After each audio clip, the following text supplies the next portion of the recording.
জনসংযোগ কর্মসূচি নিয়ে এসেছেন।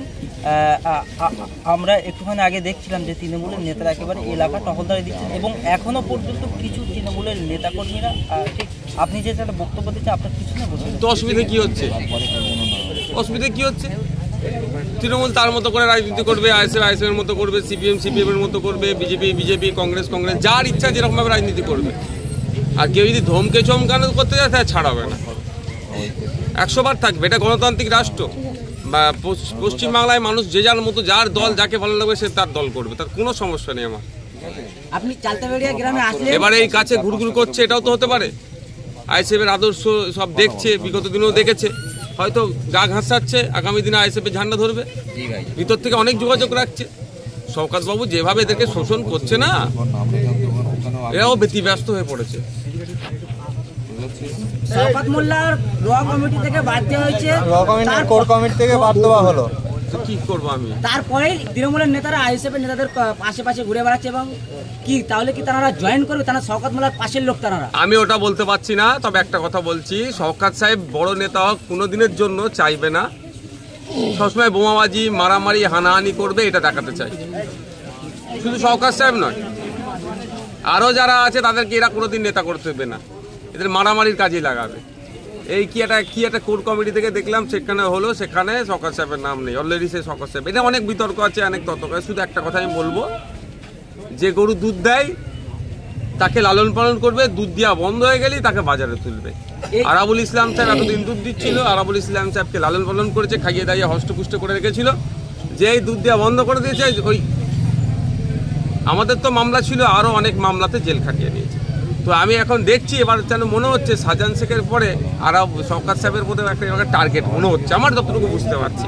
যদিও যে অন্যায় করেছে সে অন্যায়ের ছাড় নেই, তাকে শাস্তি ভোগ করতেই হবে। কারণ আপনারা জানেন এসটিএফ কদিন আগে জীবনতলা থানাতে একটা এফআইআর করেছে, কি কার্তুজ উদ্ধার হয়েছে। সেই অ্যাকচুয়াল উদ্ধারের হেভি অংশ হয়েছিল কিন্তু উত্তর 24 পরগনায়, দক্ষিণ 24 পরগনায় নিয়ে এসে আবার জীবনতলা থানাতে এখানে এফআইআর হলো, এটাও কিন্তু আমাকে ভাবাচ্ছে। ভাইজান, আজকে আমরা এই এলাকাতে আসলাম, কিন্তু এই এলাকার কিছু মানুষ তারা বলছিল যে ঠিক আপনি যখন এইখানে আসবেন ঠিক তৃণমূলের নেতাকর্মীরা তারা আপনাকে দেখে গো ব্যাক স্লোগান দেবে, কিন্তু আপনাকে দেখার পরে তারা চুপচাপ করে বসে রয়েছে। কারো যদি ভালো লাগে দিলে দেবে, কালো পতাকা দেখার হলে দেবে। আমি জিজ্ঞাসা করবো কেন দিচ্ছ, তার জিজ্ঞাসা করবো যদি সুযোগ পাই যে কেন দিচ্ছ ভাই। যদি যুক্তিসঙ্গত থাকে বলবো আর একটা বেশি করে কালো পতাকা দিয়ে আরো 2বার স্লোগান বলা আমার নামে। আজ যুক্তির বাইরে হয় বোঝানোর চেষ্টা করবো। কি হয়েছে? এটাও তো হতে পারে শওকত মোল্লা বারবার বলতেন মমতা ব্যানার্জি তার পাশে আছে এবং যে কোর কমিটি একটা কথা বলো ভাই, ওইসব বাদে অন্য কথা বলো, ওদের নাম কম নাও না ভাই। তাহলে রীতিময় কেন নষ্ট করছে বলো তো? অভিষেক বন্দ্যোপাধ্যায় কর্মী সভাতে বলেছে যে 2021-এ 214টা সিটে জিতেছিল, কিন্তু এবারে বলেছে যে 215টা সিটে আমরা জিতবো। কিন্তু দেখা যাচ্ছে ভাঙড়ের দিকেই তার লক্ষ্য, আদার্স কোনো বিজেপি বিধায়কের দিকে কোনো লক্ষ্য নেই। আরো বিধানসভা নেবে না তোরা, ওদের সাথে কি বিজেপির সত্যিকারের লড়াই? যদি বিজেপির সত্যিকারের লড়াই থাকতো এতক্ষণ শুভেন্দু অধিকারী জেলের মধ্যে থাকতো, দিলীপ ঘোষ সুকান্ত মজুমদাররা জেলের মধ্যে থাকতো। যেভাবে একটা ধর্মকে টার্গেট করে, মাদ্রাসা শিক্ষা প্রতিষ্ঠানকে টার্গেট করে বাজে মন্তব্য করে যাচ্ছে, ওদের লড়াই তো আমাদের সাথে, যারা ধর্মনিরপেক্ষ, যারা গণতান্ত্রিক শক্তিকে আরও শক্তিশালী করতে চাইছে, যারা গণতন্ত্রের প্রতিষ্ঠা করতে চাইছে, তাদের বিরুদ্ধে লড়াই এদের।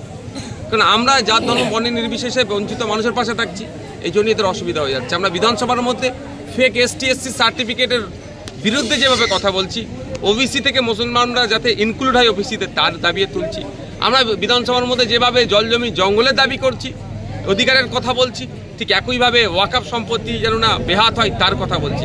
আমরা বিধানসভাতে এই রমজান মাস চলছে, আজ থেকে শুরু হয়েছে রোজা, ফলের দাম জানি না এখন কি আছে। আজকে বাজারে যাইনি, আমি নিজেও বাজারে যাব, যে বাজারে দেবেন রমজান মাস এসে গেলে ফলের দাম বেড়ে যায়, ফলের দামটা কমানো যাতে যায় তার কথা বিধানসভার মধ্যে বলছি। আজ পর্যন্ত পশ্চিমবাংলার বিধানসভার ইতিহাসে তো হয়নি কেউ এরকম বিধানসভার মধ্যে দাঁড়িয়ে সরাসরি কেউ বলেনি যে রমজান মাস আসছে ফলের দাম না বাড়ে। ফলে ওদের কাছে এটা নতুন লাগছে। বিধানসভার মধ্যে আজ পর্যন্ত মনে হয় কেউ বলেনি আদিবাসীদেরকে যদি সত্যিকারের উন্নয়ন করতে চাই, ওই রাষ্ট্রপতি আদিবাসী দিলে উন্নয়ন হয়ে যায় না আদিবাসী সমাজের। 5th শিডিউল 6th শিডিউলকে সম্পূর্ণরূপে বাস্তবায়ন করতে হবে। 2014-এর ভার্জিনিয়াস খাকা কমিটি যে সুপারিশগুলো আছে সেগুলোকে বাস্তবায়ন করতে হবে। এই দাবি তো আর আগে কেউ করেনি, ওদের কাছে নতুন লাগছে এবং এরা ভয় পাচ্ছে যে আদিবাসী পিছড়ে বর্গের মানুষেরা, হিন্দু পিছড়ে বর্গের মতুয়া সমাজ, নমদ শূদ্র, মুসলমানরা যদি এগিয়ে আসে তাহলে ওদের রাজনীতি কারবার বন্ধ হয়ে যাবে। এদেরকে শুধু ভোট ব্যাংক হিসাবে রাখা হচ্ছে, ফলে টার্গেট আইএসএফের উপরে আছে, সংযুক্ত মোর্চার উপরে আছে। আপনারা দেখেছেন শুভেন্দু অধিকারীর বিরুদ্ধে কোনো শুভেন্দু অধিকারীর বিরুদ্ধে কোনো সময় স্পেশাল অবজারভার দিয়েছে দেখেছেন আপনারা? অবজারভার দেয়নি, দিচ্ছে কোথায়? ভাঙড়ে। এটা বুঝতে হবে, বিজেপিকে ফাঁকা জায়গা দিয়ে রেখেছে খেলার জন্য। ভাইজান আজকে ভাই জনসংযোগ আছে, মানুষের অভাব অভিযোগগুলো শুনবো, তাদের কথাবার্তা শুনবো। যদি সে তৃণমূলের বন্ধুরা এসে বলতে পারে যে এইগুলো হওয়া দরকার, ওইগুলো হওয়া দরকার, ওইগুলো দরকার, বা তার যদি ব্যক্তিগত কোনো সমস্যা থাকে, অনেক তৃণমূলের বন্ধুরা স্টেজে উঠে আমার বিরুদ্ধে অনেক বলে, কিন্তু অনেক সার্টিফিকেটের প্রয়োজন হয়। গোপনে আমার সাথে যোগাযোগ করেছে, আমি তাদের পরিচয় গোপনেই রেখে তাদের সার্টিফিকেট প্রোভাইড করছি, কারণ এটা আমার দায়িত্ব।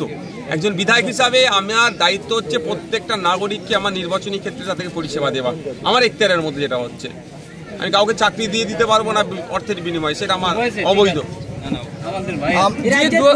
মমতা বন্দ্যোপাধ্যায় মুখ্যমন্ত্রী, আর তিনি বারংবার ঘন্টা দিয়ে ইফতার খেতে দেখা যায়, কিন্তু ইফতারের জন্য বা ফলের দাম কমানোর কোনো বারংবার দেখি না যে বক্তব্য। এবার তো বলেছে দুটো কি আপনার কি বলে, রেশন কার্ডে যারা আছে, তার কার্ড হোল্ডার যারা আছে তাদের জন্য ছাড় দেবে বলেছে, বিশাল সংখ্যালঘু মুসলমানদেরকে উদ্ধার করে দেবে। চিনি, ছোলা আর ময়দার দাম কমিয়ে দিয়েছে, বিশাল মুসলমানদের উদ্ধার করে দেবে। এইটা তো দিয়ে তো হয় না একদম। আমি যেটা বলতে ইচ্ছেন আপনি বলে দিচ্ছেন, রমজান মাসে অন্য খাবারের সাথে বেশি, কিন্তু সব থেকে বেশি খায় মুসলিম সমাজের মানুষজন যারা রোজাদার, তারা ফলটাকে, ফলমূল যেটা আছে সেটার আকাশ ছোঁয়া দাম, সেটার দাম কন্ট্রোল করতে পারে না। কিন্তু ওই 32 টাকায় চিনি, 60-62 টাকায় আপনার ছোলা, আর 30-32 টাকায় ময়দার আপনাদেরকে অফার করছে। এটা নিয়ে আপনারা মেখে হাইরান হয়ে যাবেন। হ্যাঁ, একদম একদম। আর এটা করে বিজেপির হাতে অস্ত্র তুলে দিচ্ছে, শুভেন্দু অধিকারীর হাতে অস্ত্র তুলে দিচ্ছে। রমজান মাসের কি উপকার হবে এটা মুসলমানদের? এতে কিছু উপকার হবে সেই অর্থে? ভাইজান, এখনো পর্যন্ত এই এলাকায় তৃণমূল কংগ্রেসের নেতাকর্মীরা বসে রয়েছে, তার সত্ত্বেও একাধিক মানুষের ভিড়, বিশেষ করে মহিলাদের। কিন্তু আপনার এই প্রোগ্রামটা হয়ে যাওয়ার পরেও যদি তৃণমূল কংগ্রেসের নেতাকর্মীরা ঝামেলা করার চেষ্টা করে, যদিও বা প্রশাসন এই বিষয়টাকে, আমি একটা কথা বলবো, এটা বাগনা কি যে খেয়ে নেবে মানুষকে, এত গুরুত্ব দেওয়ার কি আছে? তারাও দল করে, আমাদের ছেড়াও দল করে। তারা মমতা ব্যানার্জি আদর্শকে সামনে রেখে দল করে, আমাদের ইন্ডিয়ান সেকুলার ফ্রন্ট আমাদের দলীয় আদর্শকে সামনে রেখে আমাদের পার্টি করে। এইটাই তো ভাঙড়ে তৃণমূলের অবজারভার দায়িত্ব ছিল এতদিন সওগাত মোল্লা। আমরা সূত্র মতো খবর পেয়েছি যে ডায়মন্ড হাওড়ার জাহাঙ্গীর মোল্লা তিনি তৃণমূলের হয়ে 26-এ ভোট করাবেন। তাহলে কি ভাঙড়কে আতঙ্কিত করার চেষ্টা করবে তৃণমূল? দেখুন ভাই, যে ইচ্ছা করুক, আমি তো চাই মমতা ব্যানার্জি সরাসরি এটা দায়িত্ব নিক ভাঙড়ে, অন্য কারো দরকার নেই। মমতা ব্যানার্জি সরাসরি দায়িত্ব নিক, আমি চাই। সরাসরি দায়িত্ব নিলে কিছু ডেভেলপ হবে। আমি বিধানসভায় তুলছি, আমি না ফিতে কাটলো, কাজ তো কিছু হচ্ছে। ওই বাসঘাটের যে রাস্তাঘাট, ওইদিকে চণ্ডীপুরের ব্রিজ থেকে শুরু করে কিছু তো কাজ হচ্ছে, সব আমারই তোলা বিধানসভায় আবাস তোলা। না, পঞ্চায়েত ভোটে যেভাবে একাধিক লাশ পড়েছে, সময় কথা বলবে। আমরা কোনোদিন রাজনীতি করি না, করবো না, রক্ত রাজনীতি আমরা করতে চাই না।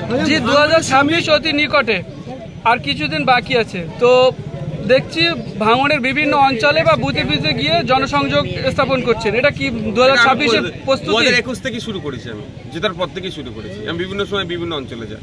এবার আমার ইচ্ছা ছিল মাসে মাসে একবার করে আসার। দুর্ভাগ্যের বিষয়, আপনারাই আমাকে ভোট দিয়ে যে জায়গায় পাঠিয়েছেন, অর্থাৎ ভাঙড়ের মানুষ সারা রাজ্যের ছুটে যেতে হচ্ছে। চোপড়াতে যেতে হচ্ছে, পুরুলিয়ায় যেতে হচ্ছে, মালদা, মুর্শিদাবাদ, সারা জায়গায় ছুটে যেতে হচ্ছে যেখানে অন্যায় হচ্ছে। ফলে ভাঙড়ের মানুষকে তুলনামূলক সময় কম দিতে পেরেছে।